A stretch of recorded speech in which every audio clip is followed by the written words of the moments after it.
CNG বলেন, LPG বলেন, বিভিন্ন রকম গ্যাসের কষ্ট পাচ্ছে। প্রিয় ভাই বোনেরা, গ্যাস বাংলাদেশের একটি প্রাকৃতিক সম্পদ ছিল। বিগত 17 বছর বাংলাদেশের নিজস্ব যে প্রাকৃতিক সম্পদ, যে গ্যাস কূপগুলো ছিল, স্বৈরাচাররা একটি গ্যাস কূপ নতুন করে তারা খনন করেনি বা করতে দেয় নাই সরকারি সংস্থা যেটি আছে, বরং তারা এই পুরো সেক্টরটিকে বিদেশিদের হাতে ছেড়ে দিয়েছিল।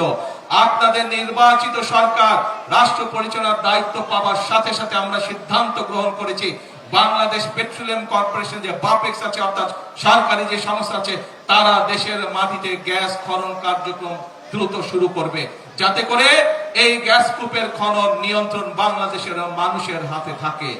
একইভাবে প্রিয় ভাই বোনেরা, এখন এই মূল্যবান গ্যাসের একটি বড় অংশ আমাদেরকে বিদেশ থেকে নিয়ে আসতে হয়, যেই জাহাজের মাধ্যমে নিয়ে এসে যে স্টোরেজের মধ্যে রাখতে হয়, সেই স্টোরেজের ব্যবস্থা মাত্র 2টি করে গিয়েছে 15 বছরে সেই ফ্যাসিবাদ। তাও তারা এমন ভাবে করে গিয়েছে যাতে তাদের লোকজন সেই সুবিধা পায়।